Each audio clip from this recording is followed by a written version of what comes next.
NFL Podcast. Hey, Dan. Welcome back to another edition of the Around the NFL Podcast. My name is Dan Hanzus, and I'm joined by a room filled with heroes. Marc Sessler, Chris Wesseling, and Gregg Rosenthal. Hey, Dan. What's up, boys? How you doing? Seem a little downcast here today. The environment in the room was definitely a little more tense than usual, I would say. Or sad, I guess, would be the word. There's no tension. It's all a release. It's a sad release. The Jets are done. It does point out a fundamental disconnect with my employment here. I joined the NFL in 2010 as a Jets fan, and I remain a Jets fan even as I've gone through the company and writing for the website and doing a podcast, and still at my heart I'm a fan of the Jets. So when they crumble and one of their same old Jets collapses, like what happened early this afternoon Pacific time, there's something painfully unrelenting about having 8 hours of a workday ahead of you, including a 60 to 70 minute podcast. So here I am. I'm here so I don't get fined. Well, you should look at it, maybe the listeners and then the three of us who are just the nicest guys in the world, as maybe we can help heal you, and by the end of this you'll rediscover your love for football, or you'll bare your heart, and then I'm a professional. You'll connect with people. I'm a pro. I'll work through this, and we will talk about the Jets and Bills a little bit later in the show. I'm just going to work through it. Mark has a lot of angst as well today. This is, it did cross my mind as the Jets were stumbling into oblivion, or Bolivia, as Mike Tyson would say, that between Mark and I there would be enough angst to fill like a house of teenage girls and boys tenfold. Different situation there. Yeah. That kind of a house, but yeah, I would say that it's been it's week 17. It is the end for 20 teams, and yours was painful and mine was predictable. Right, and a new beginning for the Browns, which we'll get to once again, a new beginning for the Browns. Coming up on today's show, yes, there are a lot of teams to talk about, and the Denver Broncos are one of them.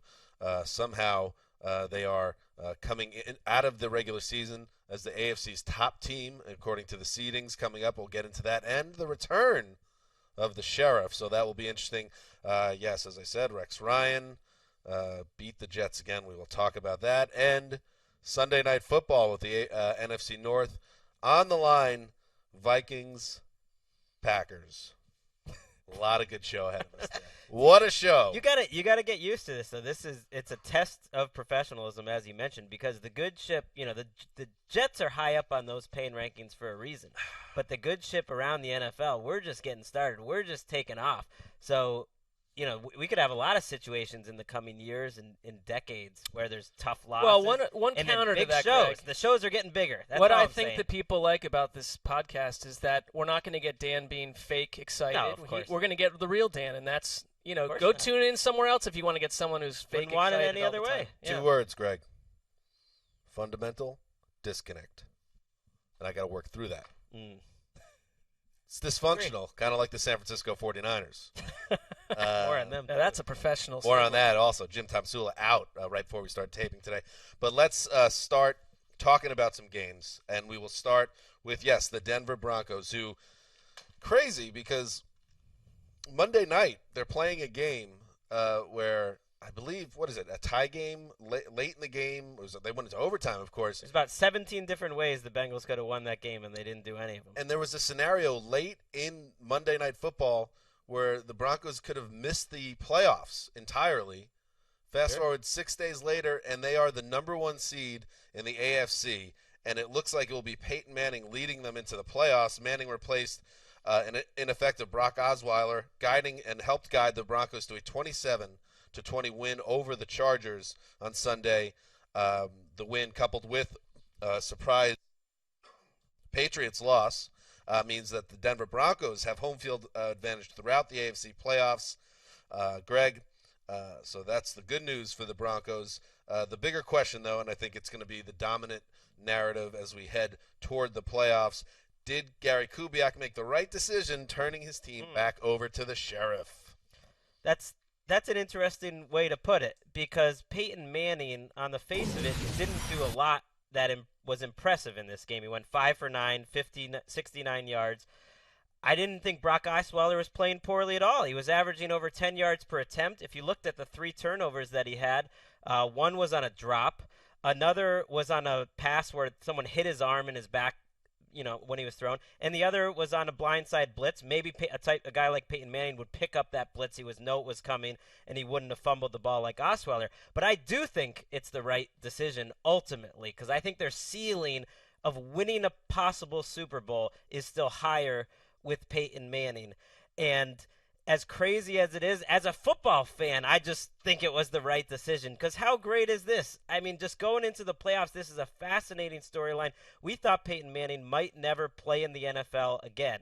Instead, he's got home field advantage in the playoffs. Maybe this is his last season, and he's going to try to go out a champion.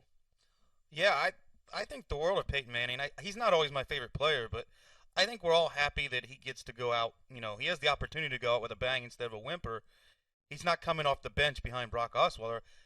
I have to imagine that Gary Kubiak's going to stay with him. That's what this move does. Yeah, Kubiak did not announce after the game who his quarterback will be, but it would be stunning, I think, to go back to Osweiler at this point. I mean, what Kubiak has done so well is that he never closed the door on Peyton Manning's return through all the other stuff that happened.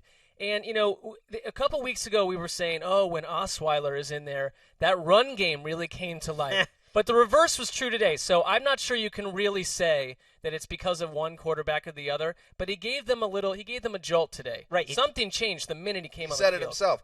Manning said after the game, and on the subject of Manning and him going out in a better way, even if they get wiped out in the divisional playoffs, the moment where he gets to come on the field and the entire crowd at Mile High is deafeningly loud, screaming for him, and he gets to lead them to a comeback win, he had one last nice moment. So even if it goes to hell, at least it doesn't end with him on the bench behind a guy that was drafted to replace him. But, I think ultimately this team did get a jolt. Manning said it himself. I don't think Brock Osweiler did anything necessarily wrong to lead to me being in the game, which is another discussion, how this even happened. But it just seemed like the team blocked a little better, ran a little harder with me on the field, and whatever, the way that worked out for me, worked out for the Broncos, and a victory with me. And let's not forget, it's one of the best pre-snap quarterbacks in the league who does call line adjustments and all sorts. You mentioned in your post that you saw a little bit of a boost on that front. Well, the minute he came in the game, they went on an 80-yard drive that was mostly running, and there was 2 plays, especially the touchdown, where he clearly, he changed the play at the line of scrimmage. He ran away from the blitz, and they ran for the score. So that's what you get with Peyton Manning. And Kubiak said after the game, I just thought the team was kind of looking around for a leader. That's what he said, or looking around for someone to take charge. And he even said to the halftime, to Tracy Wolfson of CBS, coming out of halftime, I told, Brock needs to basically take control of his job. So the first series of the second half, C.J. Anderson fumbles the ball. Brock Osweiler didn't do anything, and then Osweiler gets the boot. So tough luck for him on a day where they had 500 yards of offense. You got me thinking, Dan, when you're saying, circle back to last week, late in Week 17, on Monday Night Football, what could have happened? Flash forward to 5 minutes left in this game, well after Peyton Manning was in the game, well after they took the lead and then gave it up. It's a tie ball game. Phillip Rivers has the ball. There's under 5 minutes to go. The Chiefs are on their way and have just about won the game against Oakland. At that minute, with 5 minutes left, it's a tie game. Phillip Rivers has the ball, and the Broncos were very much at risk of falling to the 5 seed. So this win, which was really set up by the defense making stop after stop after stop when the Broncos turned the ball over, and then the Broncos got a turnover late. This last 5 minutes of the game, it's monstrous. They would be on the road this week in the playoffs if not for it. Manning, 5 of 9, 69 yards. He didn't throw enough for us to really get an idea if he can still push the ball downfield with any accuracy or any zip.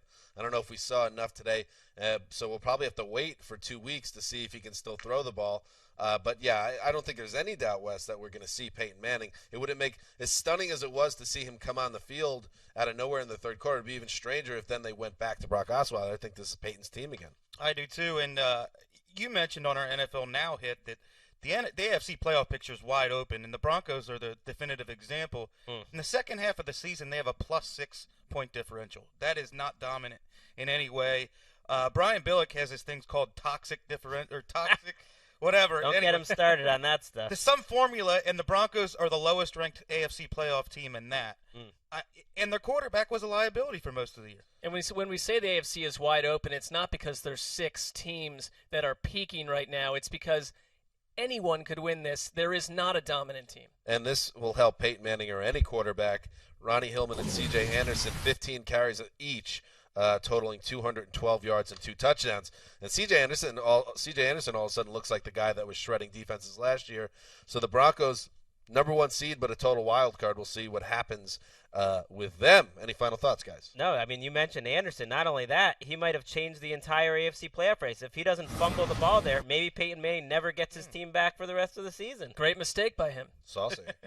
Moving on. So, yes, the Broncos won, and they had a chance to steal that number 1 seed because the Patriots lost. They held their playoff fate in their hands entering Sunday, but familiar problems resurfaced in a 2010 loss.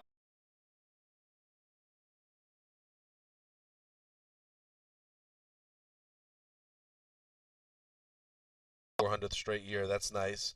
But no longer do they have home field throughout the AFC playoffs. And Greg, here's my question. When's the last time the Patriots have looked this vulnerable entering the playoffs? Never.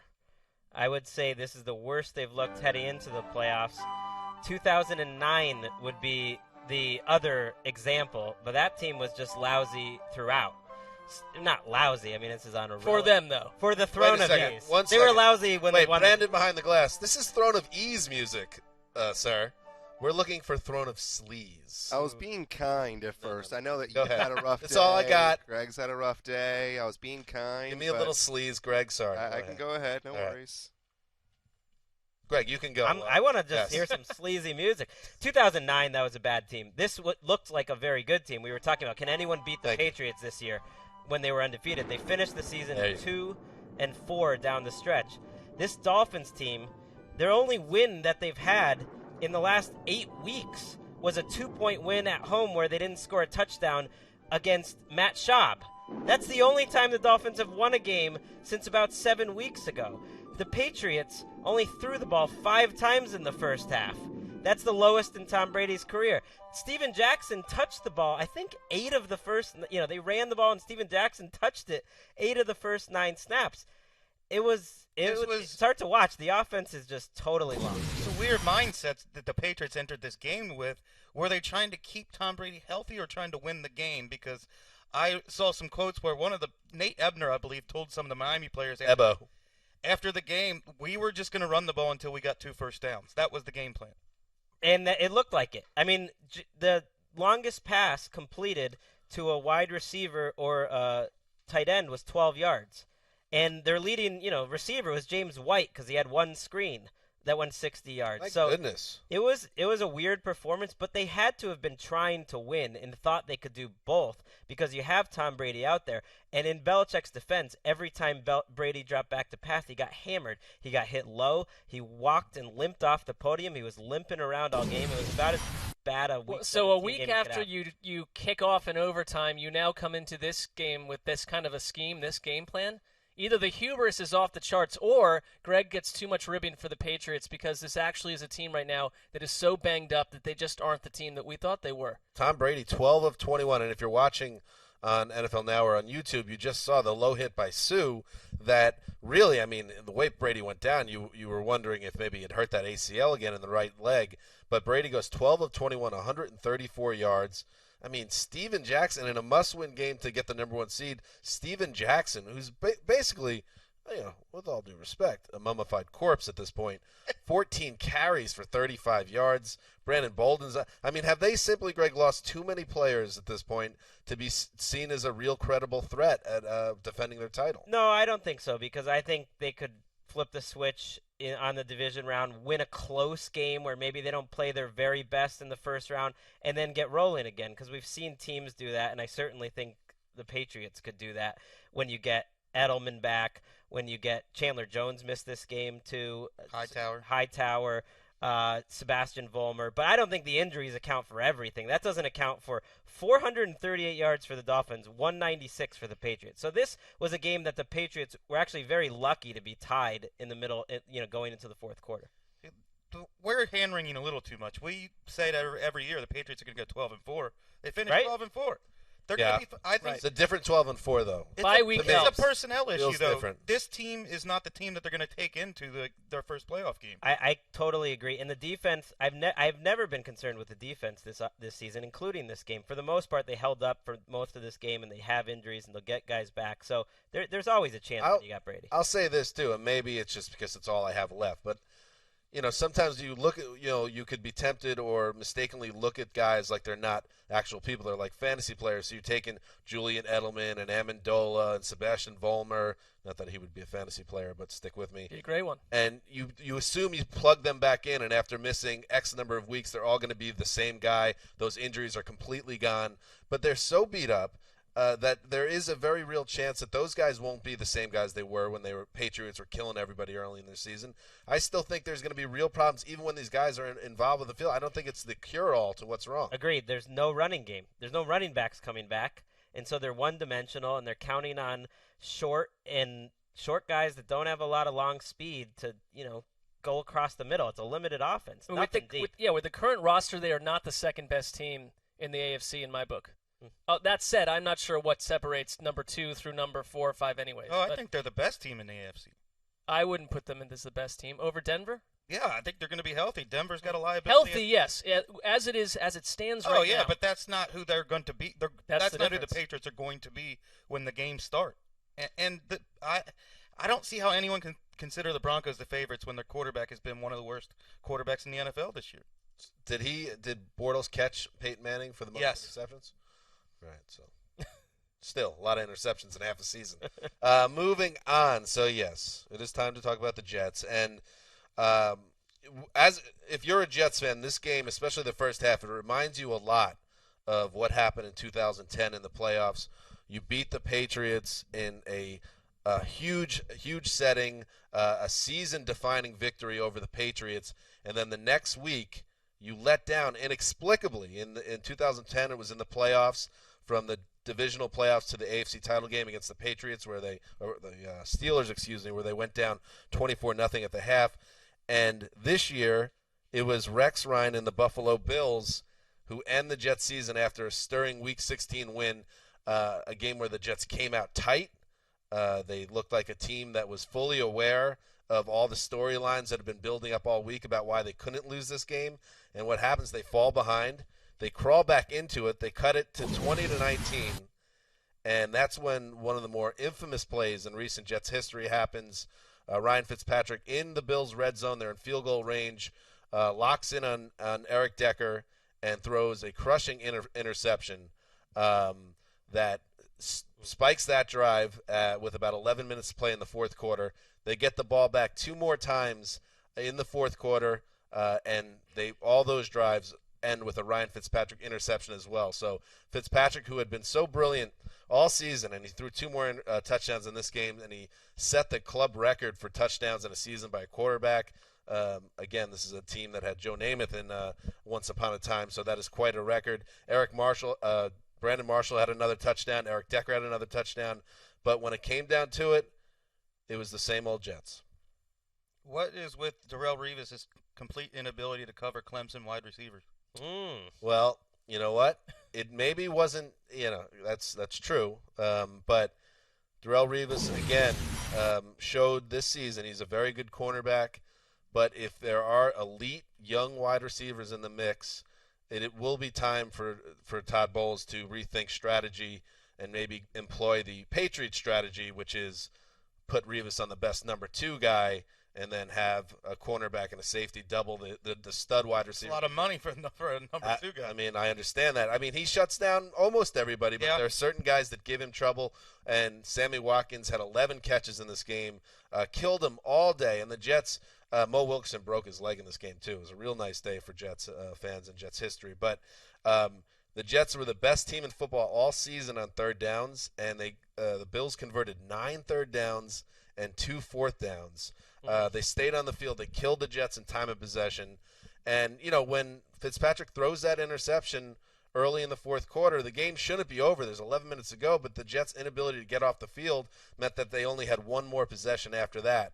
And that was also one true possession. There was a desperation possession at the end as well. But, at the end of the day, this is, and I was thinking about this, this is, in my lifetime, and I really became a fan probably, a real fan around 1990. This one creeps into the top 5 most devastating losses because of what it signified in the sense that the AFC, as I said, and we all agree on, is a wide open situation this year. And I think the Jets could beat any team of the 6 that are in the playoffs and could have made a nice run the way they were set up, a nice veteran team, and the way Ryan Fitzpatrick's season seemed to be going. It was a storybook type season. But for it to go this way and for Rex to be the guy to knock him out, it is same old Jets. And I got a lot of heat when I put the Jets number 2 on the pain rankings because I was like, oh, how can you do that? The Jets have had success, and people might even say, oh, this year they won 10 games. But the Jets are different than other franchises. Like Mark Brown's a hapless franchise where nothing ever good seems to happen, and there's bad ownership, and it leads to bad decisions, bad draft picks, and so on. The Jets are the team that suck you in and then spit you out and leave you to die. And that's what happened in Orchard Park today. Where are you at with Ryan Fitzpatrick now? Do you want him to be signed to a long-term deal and become the face of the franchise? I don't think if you sign him, I don't think you're making him the face of the franchise. But I do think as long as his owner, his agent doesn't go nuts. Well, he had a really good year, but we know he's a flawed player. He's flawed, yes, and I don't know if he'll ever have a season as good as this, but I think given their current depth chart, Geno Smith, forget about Geno Smith. Bryce Petty is still way too raw to know anything. You can't hand over the team to him. Keep in mind, this is a veteran team still with a lot of good veteran players in their early 30s, so you can't turn it over to the 23-year-old Baylor kid that's never done anything. So I think if you can sign Fitzpatrick to another deal, and he's going to get another deal from somebody. As long as the money isn't crazy, I'm okay turning the team over to him for a couple of years if he can be close to this guy. Give him big money and get out after 2 keep years. trying to draft as high as he possibly can. Yeah. But he's going to get good money. He absolutely He's going to get deserves- $14-15 million a year or something crazy. And Maybe that's not fine. that much. At least. As long as it doesn't go to 20 or something and it gets out of hand, I think the Jets will be happy to bring back Ryan I think Fitzpatrick. this year they have a GM that's not going to make a miscalculation in terms of money that way. You got hope as a Jets fan because you've got a good coach and you've got a good general manager who work well together. I think there's reasons to feel like they can build off this. Question though, do you think that what happened today, and they didn't get blown out, they were in it till the end, Sure. a couple fateful plays, but that winning the game last week against what in that locker room has to be seen as the arch rival, was there any element of letdown where they weren't able to see this game or deal with it the same way when it was even more important, frankly? I don't think it was a letdown. I think they came out tight. I think that the moment maybe overwhelmed there were some drops, there were some penalties. They had a 4th and 3 where they got Sheldon Richardson got drawn on an encroachment. It's type of stuff that you never see. They were making the type of mistake that Rex's bonehead team was making all season. And, I think this team there's still things to be excited about. One of the more surreal moments of today for me was after the game was over and I did the write-up and I kind of, stumbled like a zombie into our break room to get lunch that they serve to all of us. Charlie Casserly was in there. It was just me and Charlie. Charlie, who, of course, was responsible for the Jets hiring Mike McCagnon. I think he played a role in Bowles too, correct? I think just McCagnon. McCagnon, I'm that's what not it was. sure. But I was like, Charlie, I said, I can't believe the Jets blew that one. And he's like, yeah, see, that was a killer, see? But I was like, but Charlie, I want to thank you for Big Mac. It was a nice hire. He's like, yeah, see, they'll be okay, see. I think you're right. McCagnon was a great hire. And I think what happened today was just they lost one of these games. I mean, they won by 3 points against the Giants, who are lousy. They won by 3 points against the Cowboys. They won against the Patriots in overtime. These are all close games. This is sort of what the NFL is right now. And they had won 3 of those in a row on magical drives by Fitzpatrick, and then they got picked off by a guy. I think Tyrod Taylor is like the guy you don't want to play in the week you need to clinch in Buffalo, because those long drives that he had, one in the fourth quarter and then one to start the game where his legs are just keeping those drives going. It it's why Rex Ryan says it's so frustrating to go against him. And the other thing that bothered me from what I saw this game was Darrelle Revis' effort on one of those Sammy Watkins long plays where he was bobbling it, and Revis starts jogging a little bit. And Revis didn't talk to the press after the game, which he's got to be smarter than that because it gives all the columnists their little hook to say that Revis didn't want to talk because he's no longer a guy that can walk the walk, that type of stuff. But listen, I get it. It's not a stunning loss in that sense, but everybody, Greg, dreams to have that 2001 Patriots season where you're kind of like a good team, not a great team, but then the fortune starts rolling in your favor, and all of a sudden you're playing in the last Sunday. The Jet fan thought that this team could be that team in a vulnerable year for the AFC and the Patriots. I take back my criticism of any Jets in the pain rankings thing. Thank you. I take it all back, especially when we mapped this out a few weeks ago, sort of mostly. I saw this. Mostly jokingly, we mapped it out in an NFL Network hit that I'm not sure ever aired. That the most painful way to do it, most way to crush all the Jets fans the most, would be to beat the Cowboys, beat the Patriots, and then Rex takes them out. Same old Jets. And thank you, a sincere thank you to all the listeners that were super nice on Twitter. I got hundreds of tweets of people like sending condolences, and then there were a lot of dirtbag Pats fans. I declare vengeance against all of you guys. Oh, I blocked one of those guys because he kept including us while he was. I blocked two of those guys. I think they were trying to make vengeance. They were making fun of Dan. I didn't like that. Thank you, Wes. Having a block guys. party. I really appreciate you guys. You're friends. Moving on. So yes, the Jets lose, and what do the Steelers have to do? The scheduling gods smile down and say, "We will give you a matchup against the chaos-ridden Cleveland Browns in Cleveland," and the Steelers took care of business. They knock off the Browns. I'm looking at Mark's write-up. The ridiculous Cleveland Browns. Well, I'm accurate. Yeah, 28-12 win. So the Steelers win combined with the Jets loss puts Pittsburgh in the Steelers. Forget about West of us. Christmas comes for Wes, who was rooting for this very scenario. So I'm happy for you, Wes. I'm not happy for you, Mark, 'cause I know there's nothing to be happy about in Cleveland. But let's talk about the Steelers first. What did you see from them today, and what do you think about them as a playoff team, which they now are? Yeah, let's talk about the competent of the two teams in this game. And Pittsburgh, like all these other AFC playoff teams, they have their flaws. And it starts, number one, with, we look at the Patriots, they're banged up. D'Angelo Williams had his foot in a cast after this game, which would be a tremendous loss for Pittsburgh because we saw what happened last year when you took their running game away and they went into the playoffs with a no-namer. And if that happens, they're going to have to rely entirely on Antonio Brown and Ben Roethlisberger. The good news is that combination is insane right now. Brown had 10 catches in the first half alone. I mean, if you remove some of these mistakes that Ben Roethlisberger's made the past couple of weeks, this passing game is one of the strongest aspects of any team in the AFC playoff race. Now, they're incomplete in other ways. I have I'm not taking that away, but Big Ben has to move the interceptions. They played a better team today. I'm not sure Pittsburgh gets out of this one alive. Didn't look good for most of the day. 3 turnovers. It's because you're playing Austin Davis in a Browns unit that has just not practiced well together much at all. They turned 3 turnovers into 3 points. You're thinking, as I was watching this, I kept telling you, Dan, you may not, no matter what the Jets do, you might see the Browns sneak out the back door with a win here because of Pittsburgh could not heat up early on. But then, in the end, effortlessly 350 yards through the air for Big Ben because they're that kind of offense through the air, and when you get down to it. And Cleveland could not stop them, and they got enough big plays to put this thing away at the end. The Williams injury is big, but I don't worry about their offense at all. It's their defense that I've seen too many good offenses shred all season. They don't have a good secondary. No, they lose. They got rid of Dick LeBeau, which I guess it was time, but that was kind of his gambit. Mike Tomlin's a defensive coach. Now, in theory, I'm really going to put my stamp on it, hire my guy. And their defense isn't any better. It hasn't worked.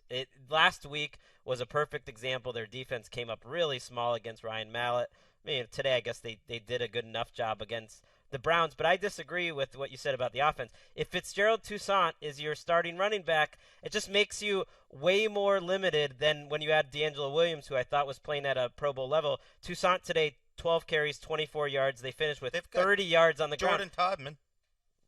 Whatever. Well, if you run into a team that hurts. I think right. I think that hurts if they're not able to run the ball against a good defense like Cincinnati next week. They're going to go to Cincinnati, have that rematch. It just makes them limited, and it makes Ben Roethlisberger have less margin for error. He hasn't had a few good weeks here, throwing some bad picks. I mean, he was a big part of the reason they lost last week. I think he's good and bad, but he is turnover prone, Right. which is an aspect Just the we've last not few really weeks. seen as a predominant thing for Big Ben. They played a team today that has shown no ability to adjust at halftime, and when D'Angelo Williams went out, the game plan for Cleveland didn't change. But that's not going to happen in the playoffs, in theory, against better teams that are going to take advantage of that. I think the Steelers are by far the biggest wild card of any team in the playoffs as we start looking ahead now to the final 12 teams, because I would not be shocked because, by the way, they got beat by the Ravens and Ryan Mallett in Week 16. They let a Browns team in utter chaos hang around way too long. I mean, we saw a report, we could talk about what's wrong with the Browns all day, but the Browns were so ready to end the season that they didn't even have an opening, like they didn't have an introduction. They went from the locker room straight to the sideline. The coach is getting canned, the GM's getting canned. I mean, and they still allowed this team to hang around. I wouldn't be shocked if the Cincinnati puts one on them, and I wouldn't be shocked if they win the Super Bowl. I also wouldn't be shocked if Pittsburgh won 3 playoff games in a row. I mean, we've seen a team like the Ravens a couple years ago get hot after we wrote their offense off in December. So, I'd like to apologize, to Week 17 for doubting it earlier this week, saying it was a lousy-looking Week 17, because this ended up being Oh, stop. There was a lot going on, if nothing else. When I was on the old NFL Sunday Blitz couch, Damashek was talking about... It's definitely not the name of the show. Whatever. It's over with. NFL Now, Game Day Blitz. Game Day Blitz. Damashek was legitimately talking off-air, because it was bothering him so much, whether they should fire Tomlin if they lose this game, because at the time they were losing, I think, or it was tied. Well, Dave's got to calm down with that stuff. At the end of the day, when we were getting makeup for this show, no one can tell we're wearing it. But the contrast to the misery that you were going through, which we feel for you, I was listening down the hallway as Damashek was in the green room with holding court. He was just cackling, laughing, because obviously this was like the greatest. After last week, he was down in the dumps, and fortunes flipped so quick with these 2 games. I think that Shaq actually thinks he lives an angsty existence as an NFL fan. I don't think he's quite aware sometimes of what actual angsty teams deal with. Well, let's talk about one of those. Browns. That's a good transition, Greg, because the Cleveland Browns made it official on Sunday. They fired Mike Pettin after the game. He's gone. They fired Ray Farmer, the general manager. Before the game. Weird. Before the game. He's gone. Jimmy Haslam, if you want to trace, the roots to what's going on, a lot of people can point to ownership as saying this is all a product of this dysfunction, could go all the way to the top. He had a press conference on Sunday night before Sunday Night Football where he discussed how some of the issues begin with him, but they're going to get this figured out, but cautioned as well that this is not a one-year turnaround. This is a rebuild they're in, Mark, and I know you've heard that too many times. Here we go again, another regime out the door after 2 years. Well, and I don't think any Browns fan should believe what comes out of that building when they talk about patience and we're going to take our time, because what history tells us is that if you're Jimmy Haslam, you're on to your 4th coach at this point in not many seasons, 3 or 4 seasons, 3+, and you're hiring your 3rd, and it's the 5th Browns coach in since 2009. So if you don't succeed quickly, you're getting fired. You're not. This is a terrible situation, because with a bunch of openings coming up, and many of them that have more, stability, from the front office down, with the quarterback situation and just the talented roster, this team's going to lose a bunch of free agents this year. No one's going to want to come here. What coach wants to come into this situation? Because yes, it's the stuff that's reported, but these people talk, and if you listen behind the scenes to what the climate is in Cleveland and who is still around after this sweep out. Well, it is highly toxic. They announced, significant things in the Haslam press conference in terms of the power structure. The executive, I would call them disturbing things. Okay, the new executive vice president, who was formerly their lead counsel, just their lead lawyer, now is in charge of football operations. Oh no! And the 53-man roster. I'm spacing on his name right now. Mark. Sashi Brown. Sashi Brown. So Sashi Brown's now. God, his name is Sashi. Sashi Brown is now running football operations and has final say on the roster. He's going to be part of the team that hires the coach. Then the coach and Brown will help hire the GM, although the GM doesn't really sound like a GM if they don't have final say. And someone pointed out on Twitter, well, then any other team can tell them, no, he doesn't have to interview for that job because he doesn't have final say. That's part of the rules. And so they're already limiting themselves in terms of the type of guys they can hire. And, and Wes is making a No, funny I agree face. with Mark. That is makes no especially sense. disturbing. It makes no sense, and there are different levels of fan pain or whatever it is. I'm just completely detached as a human being at this point because this isn't the first time. I even got excited about the idea of hiring Peyton last time. I had a lot of reason to think it was a good young coach to get in there, but at this time I just don't see a team or an organization that has enough unified thought to make wise choices here or to attract talent. I wish I could believe you, Mark, because I know you well enough that I know you'll always kind of you'll love the love affair. It's a little unconditional.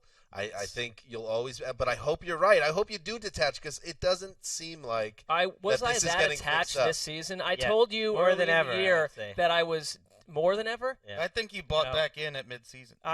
Listen. I don't. This is not a criticism. No, I think it's okay. It's a I think it's Browns loyalty. fans in general, at this point, you need to see even a real reason to hope, or you don't have to invest and spend your money and sit and waste your Sundays watching a bad product. Johnny Manziel, reports came out afterwards. Peter King, you wrote on it that the Browns are done with him essentially after this. We'll see, and that he wants to go to Dallas, as if he can choose where he wants to go. It's like If that's really if he's trying to get fired, I mean, the guy is just a total train wreck. Yeah, Well, Dallas would be the right place to be able to get away with that kind of stuff. Yeah, well, that's true. All I right. don't. I think we spend too much time on this team because it's in theory my team, but I think that No, it's your team, though, Mark. But in It is. this offseason, they don't deserve our attention. There's 31 teams that want to win more than Cleveland, as far as I can see. They're a soap opera. Haslam was so right putting it on himself because it's all on him.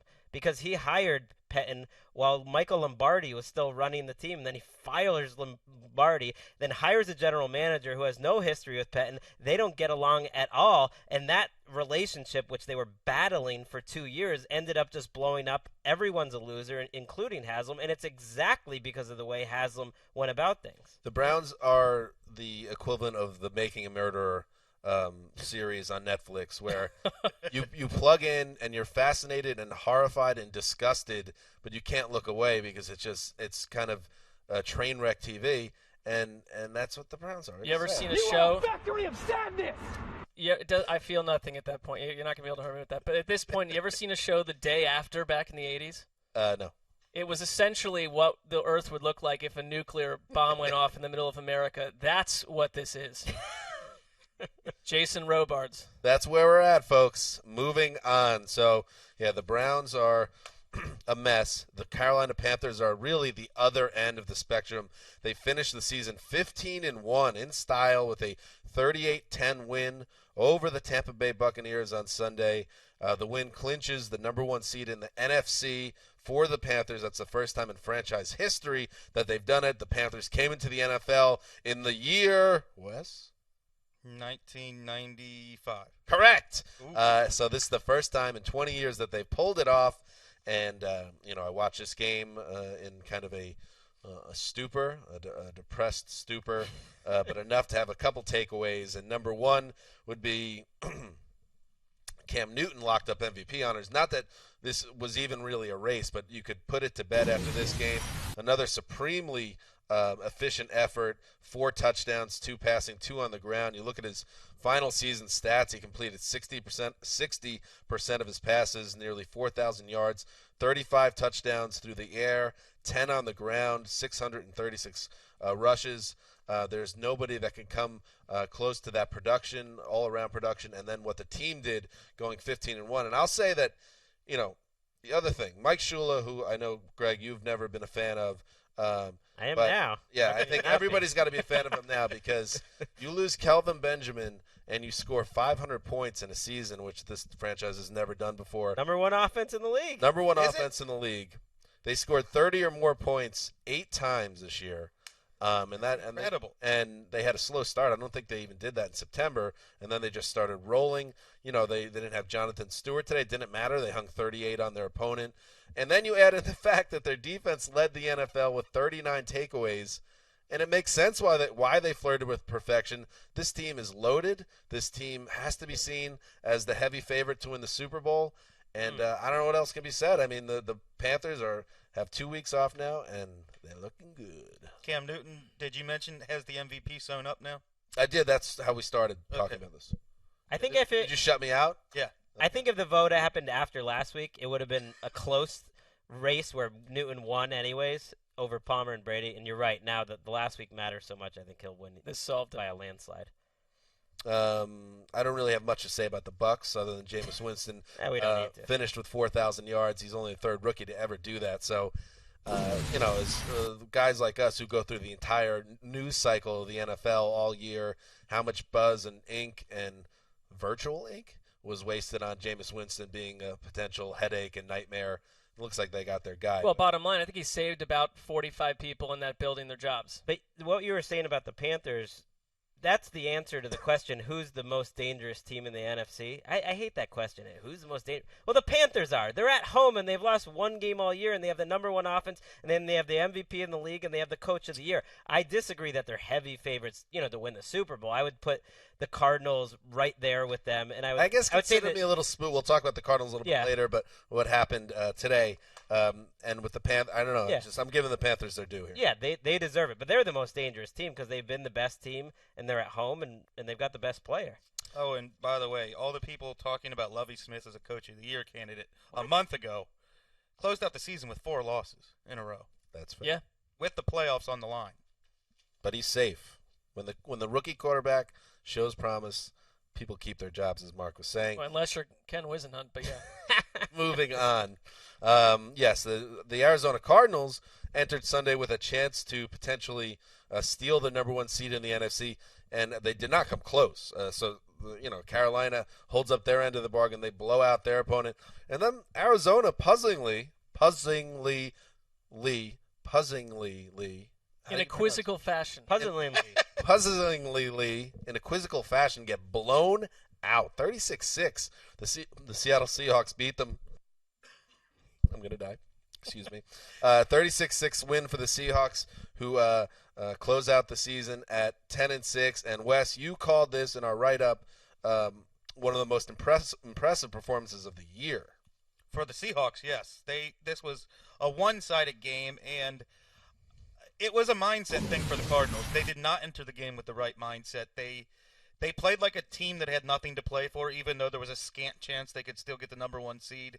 But they were outworked in every facet of the game, and to me, were mentally checked out from the opening bell. Is that a concern? I don't know. The Seahawks got outplayed by the Rams last week and looked to be a concern, and they go out and blow the doors off the Cardinals this week. So things can change from week to week. It's a weird game because going into it, the conventional wisdom was the Seahawks don't have anything to play for. The Cardinals do, that the Cardinals will be more motivated. And so I don't think you can take anything away from the Seahawks, and you weren't.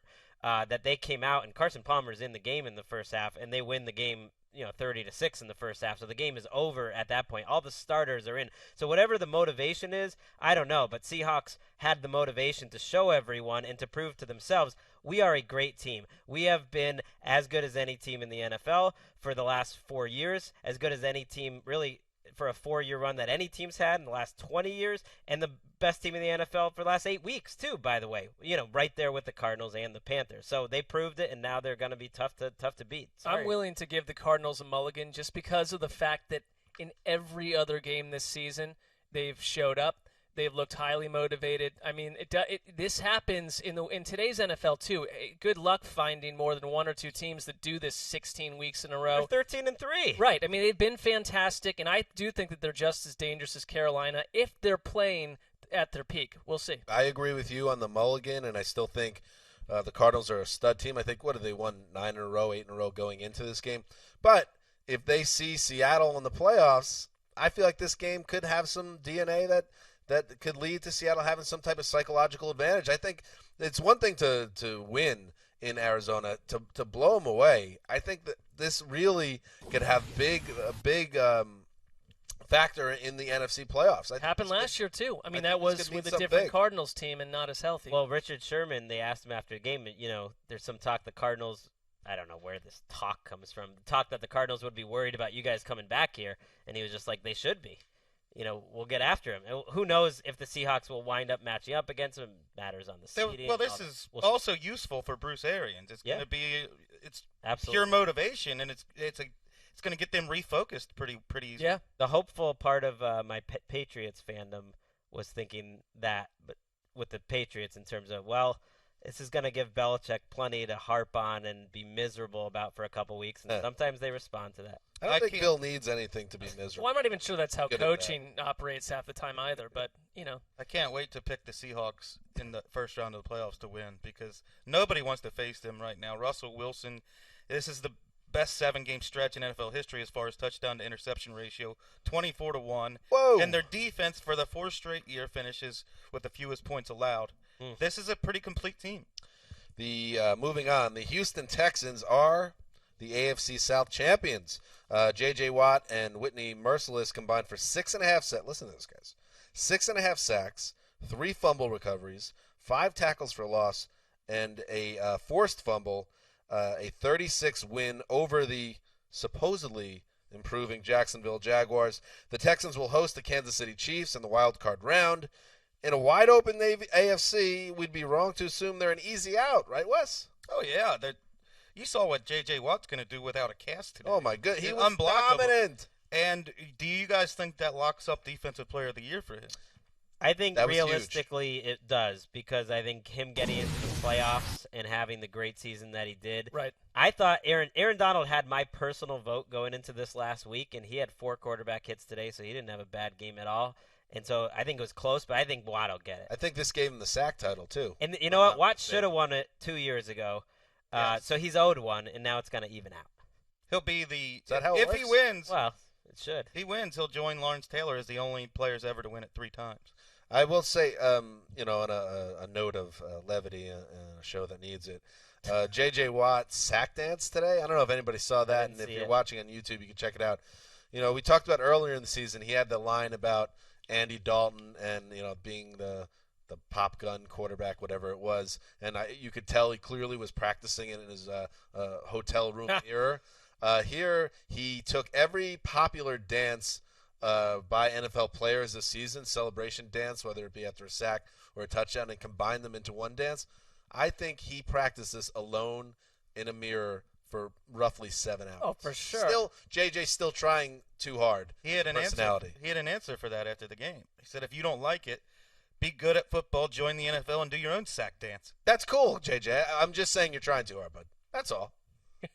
I'm not trying to be a bad guy about it. I'm just saying I see what Yeah. you're doing. You're trying too hard. Sneaky Watt Hanzus heat. Not Yeah. expecting It's that. been there all That's year. Good. It's been there all year. That's true. The Texans, I don't think that the Chiefs should be a huge favorite in this game. The Chiefs are playing close games against bad teams lately. The 11th and 12th least exciting teams play each other in the playoffs. Not to rain on the Texans parade. They've played well, especially the last 2 weeks. Isn't that true Guarantees of we them get rid of every one. time they get into the playoffs? That's been true of them. That's right. And Wes, I don't know if you're going to be with me on this, but I'm going to go out there. Maybe you can join me. I want to apologize to Bill O'Brien because I know we had a lot of fun with Bob, B-O-B, with his opening rant on Hard Knocks. And, yes, he still messed up the quarterback room early in the season. But this is a hell of a coaching job by O'Brien, who took a completely decimated Texans team in a bad division. I get that. But to 9 wins and into the playoffs, Bill O'Brien, stud. Both of those statements can be true, that he botched the quarterback decision as badly as anyone's ever botched it in week 1. You name a guy starter and pull him after 2 quarters? He Yeah. totally botched it and then coached his butt off the rest of the year.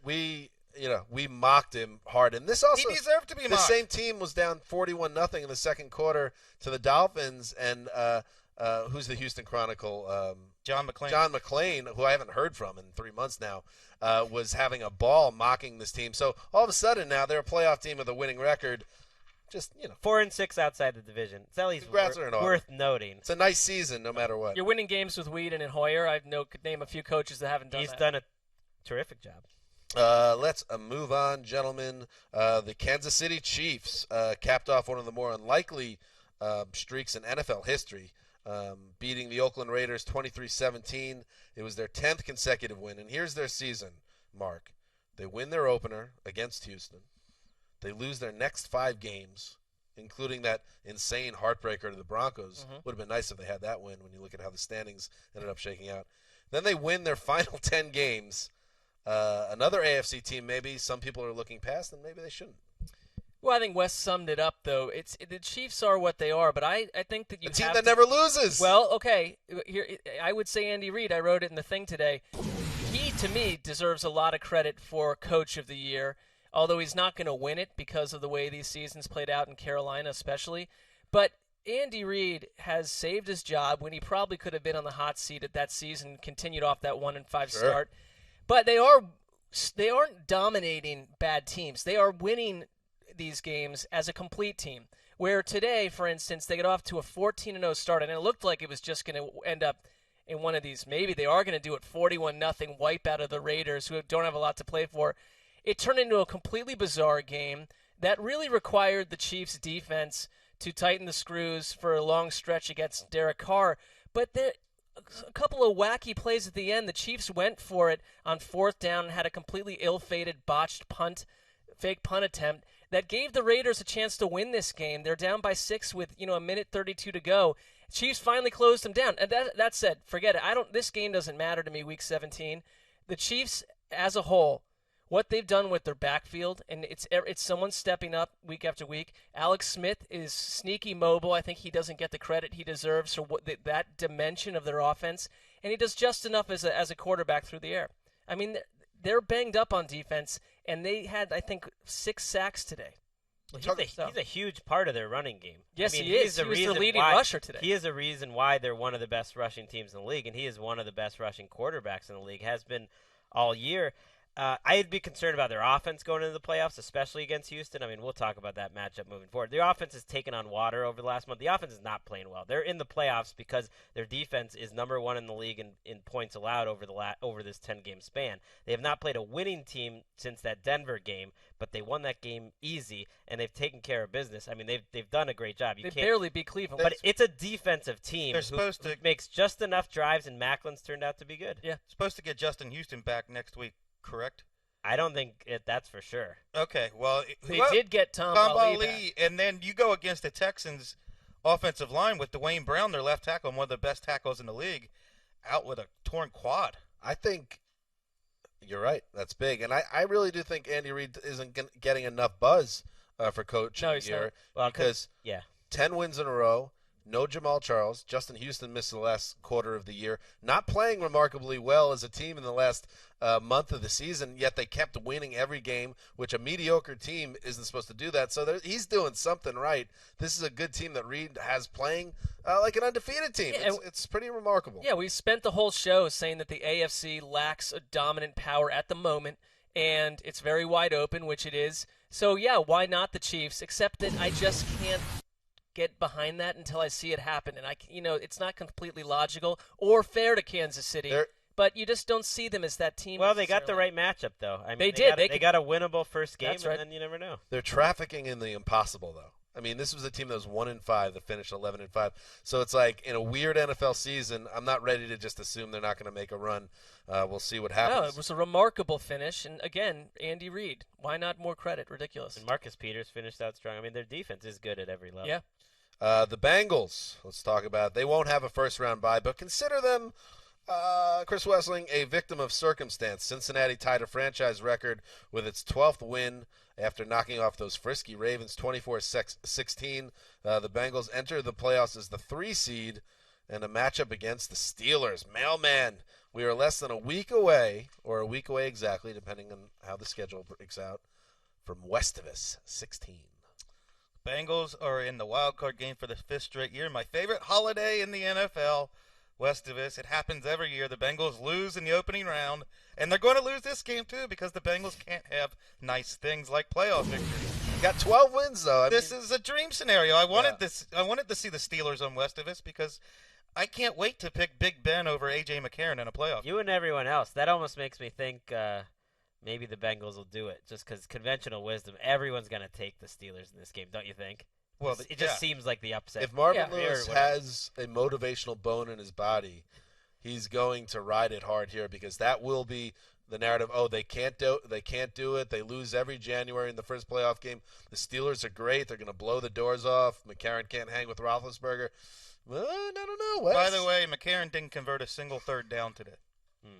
Not a single Struggled one. in the first half. How did he look overall? He was a caretaker. He had a really good throw to Tyler Eifert down the seam for a touchdown. Pretty good throw to A.J. Green for a touchdown. But overall, he was a caretaker, and the defense was more impressive than the offense today. Vontaze Burfict had his best game of the season, and to me showed that he's all the way back from microfracture surgery. That's what I want to ask you. Let's say you don't have D'Angelo Williams next week if you're Pittsburgh, and you're not playing the Browns who don't know how to make in-game adjustments, and you've got the Bengals defense, which is, I think, the second best in the AFC, and you're playing Pittsburgh. Do you think that you give Cincinnati a chance to at least keep it close? Oh yeah. Well, we have plenty of time to get But into you don't- the playoff match. I don't. I just don't trust the Bengals. I don't know Well, how get- anybody would. Well, Hey, they just beat the Ravens. Steelers didn't do it. Just saying. Well, the Steelers beat the Bengals with A.J. McCarron in there a couple weeks ago. That's a fair point. Let's check in on some of these dumpy games before we get to Sunday Night Football.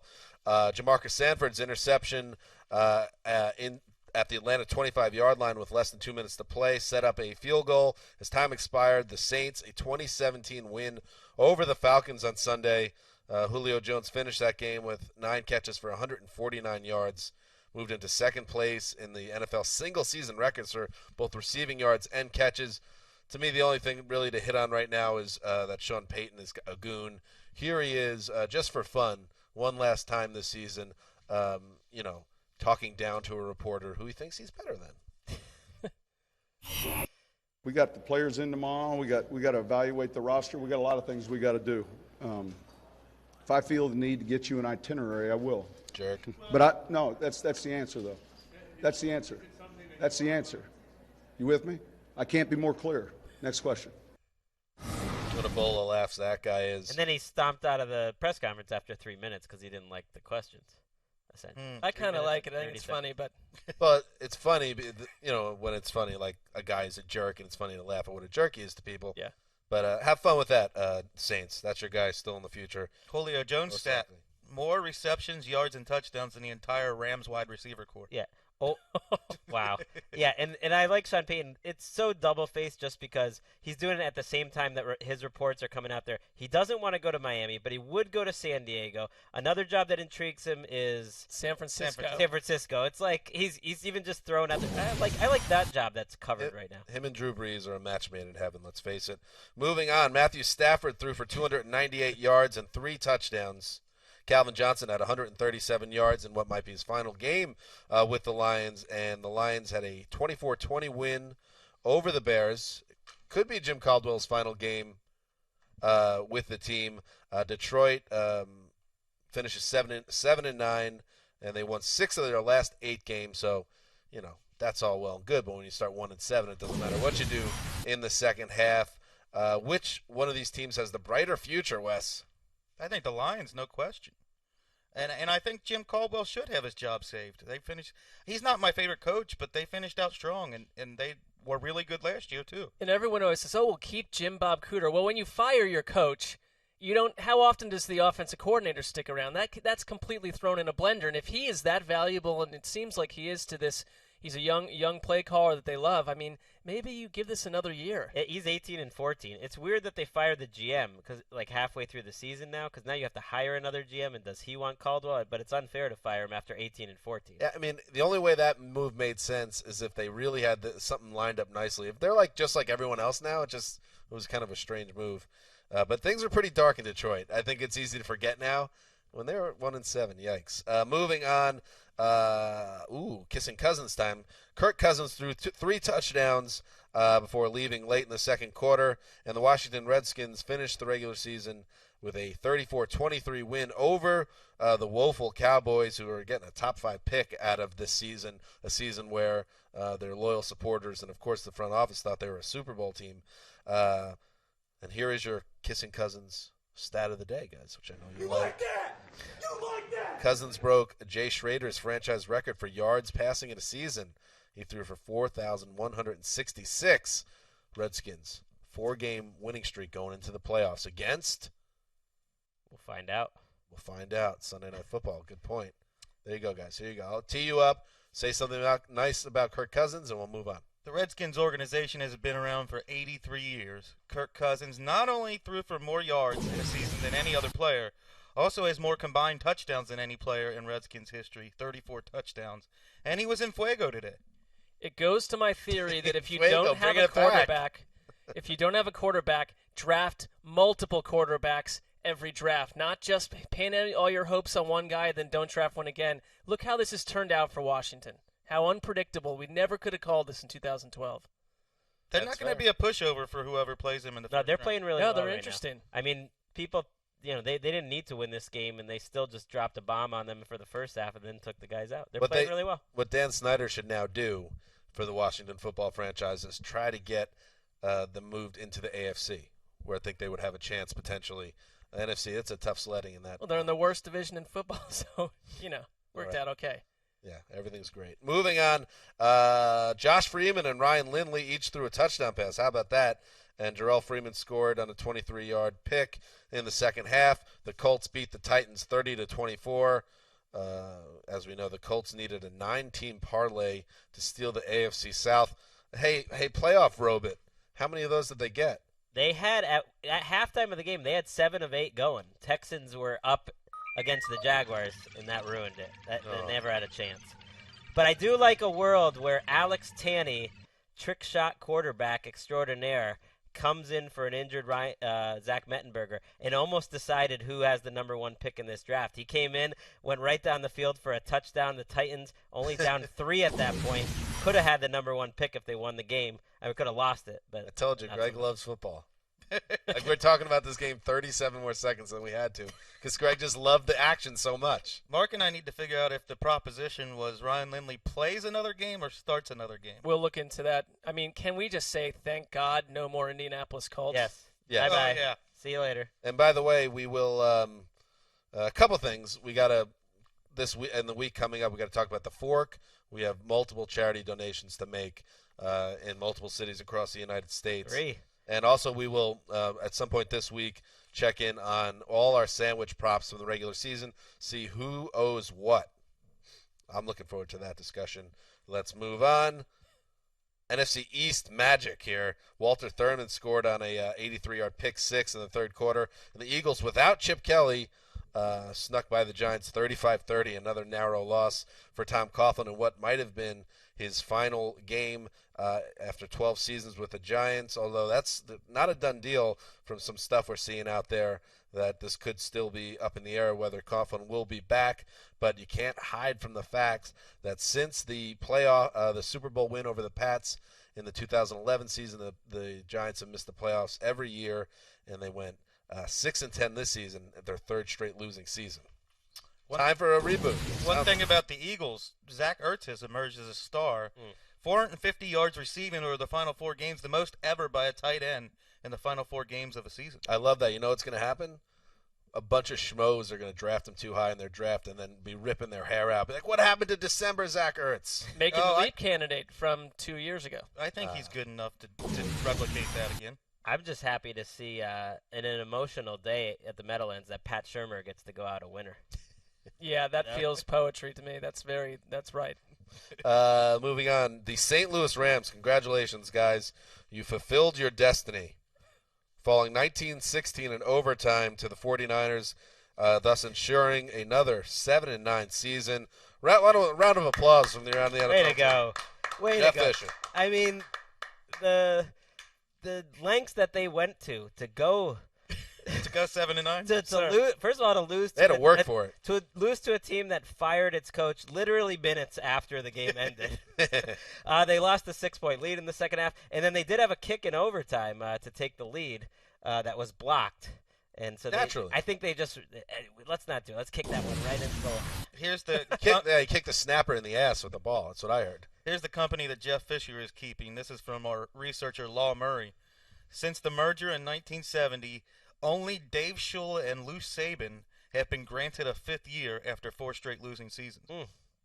And yet, not only will Jeff Fisher be back, they couldn't wait to say he'd be back.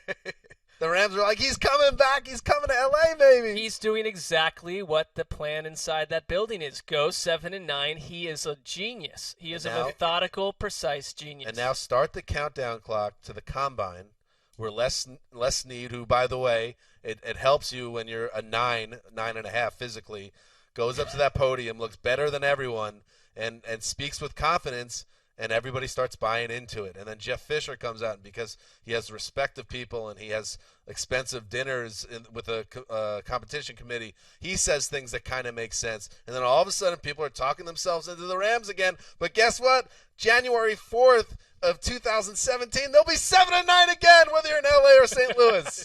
Deal with it. It's the truth.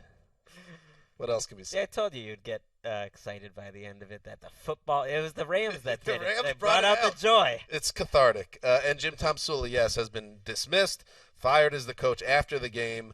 Talk about the ultimate patsy. He was brought aboard a team where half of the impact players left the team, many to premature retirement. Tomsula does the best he can, and quite frankly, 5 wins with this roster is kind of an achievement. I'm not going to, hand him a trophy, but he did a nice enough job. Certainly didn't deserve to be a candidate after 1 year, but he was given the task of rearranging the deck chairs on the Titanic, and when that task was over, he went down with the ship. Only the Browns were outscored by more points this year than the 49ers, but they snuck out 5 wins anyways. Humble brag. Which takes us, anything else in Jim Tomsula? We get into it a little later in the week, but we got to get to I think this is a don't top 3 disaster organization right now. And they can fix it. Maybe they're hearing the Sean Payton stuff and they know behind the scenes they could maybe get someone like that. But this is a fan base that where they were a couple years ago to now, what has happened and what is there to cling to? It wasn't at this long point? ago, Wes, you sitting in that very spot called this franchise the vanguard of the NFL because they had everything. They were cooking out. Everything was working right. And now dysfunction on That's every true. level. And the guy who drafted all those players that went to the Pro Bowls is running the show with the Washington Redskins. That's now. right. And Trent Baalke has struggled. It looks like he's going to stay. But this change did inspire a strong candidate for subtweet of the year for all of 2000. Subtweet of the year. I know it's early in the year, but I think this one will hold up. From Jim Harbaugh tonight. Do not be deceived. You will reap what you sow. Ooh. Oh, Did he drop the mic? Good for you crazy son of a. And he's right. I mean, Tomsula took the hit for management failure above him. He was a put patsy. Put in a bad spot. He was a patsy. Moving on to Sunday Night Football. The Green Bay Packers entered Sunday Night Football with a chance to clinch another NFC North title. The only thing standing in their way were the Vikings, a team that the Packers had roundly or soundly defeated a month earlier. But like we've seen in the whole second half of the season, the Packers are not a team you can trust, and we saw it again. They fell behind 20-3 in their building. They launch a comeback. They get it to within 20-13 and near the goal line, where Aaron Rodgers gets picked off. Intercepted while targeting James Jones near the end zone. They get one last chance at the end of the game. Aaron Rodgers Hail Mary again, targeting Richard Rodgers. This time, no dice. So when the dust clears, it is a 20-13 Vikings win. The Vikings finish the season as the NFC North champions, which means they will host a home game against the Seattle Seahawks. Next weekend, the Packers will travel to D.C. to face the Redskins. So let's start there. Who gets the better end of this? I know the Vikings just won the division, but do you really want to be facing the Seahawks? Wouldn't you rather get the Redskins? Yeah, the Vikings, I think one of the most impressive games of any team all year was the beating the Seahawks put on the Vikings in Minnesota just a month ago. That's a tough matchup for Minnesota. It is, but this is a team in the second year of Mike Zimmer who hasn't had a lot of success. I mean, the franchise hasn't had a lot of success over the last 5 or 6 years. To win a division title, and you get the Gatorade bath on Zimmer, and this was a title we did not think they were going to win as recently as a few weeks ago.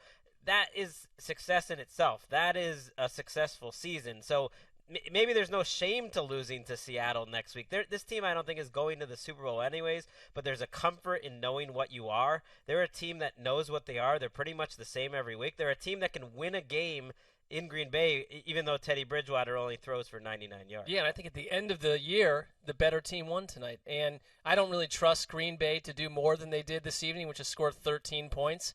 I mean, I don't think that they have an easy situation against the Washington next week. No. The Redskins are white hot. And you're right about the Vikings. I look at them as this is a 2 or 3 year situation with Zimmer. This is year one of, it's a second year coaching, but they make the playoffs and they're a team on the upswing, and they're not going to go do it all this season. Nice first step, though. Of course you want to win this game. If I would have privately told Mike McCarthy before kickoff today that I'm from the future, which admittedly would be a big storyline right off the top possible. for McCarthy. If I would have told him you were going to hold Teddy Bridgewater to 99 yards passing and an interception, you were going to hold Adrian Peterson under 70 yards, their leading receiver would have 3 catches for 33 yards, and you still get beat, you're scratching your head. You can't believe it. It doesn't make any sense. But such is the life with the Packers now, who have a bad offense, and it goes all the way.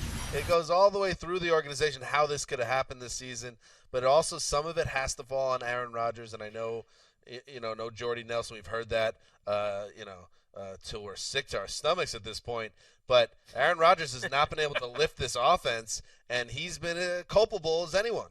We knew a month ago that this was a flawed team, and I think we're starting to figure out now that they can't be trusted to beat anyone. No. Bad teams, good teams, they can't be trusted to beat the Redskins. I mean, they're lucky they beat the Lions. Even the win they had against the Raiders, I don't think they played very well. They have not played well since week 3 or 4. And that was Aaron Rodgers pulling off crazy plays. I don't think it was the team playing well.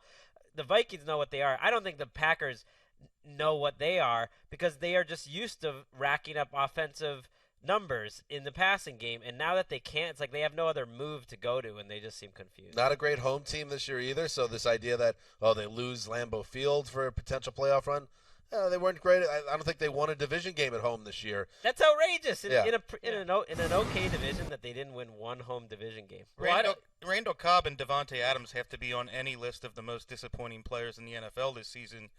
And their leading receiver, James Jones, it might be the slowest wide receiver in the NFL. All right, let's take a look now at the schedule. And Wes, I know you're excited.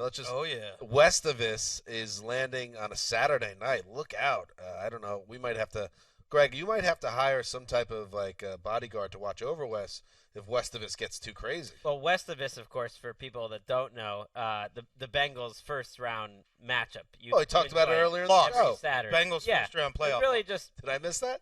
Yes, we did, but that's all right. That's all right.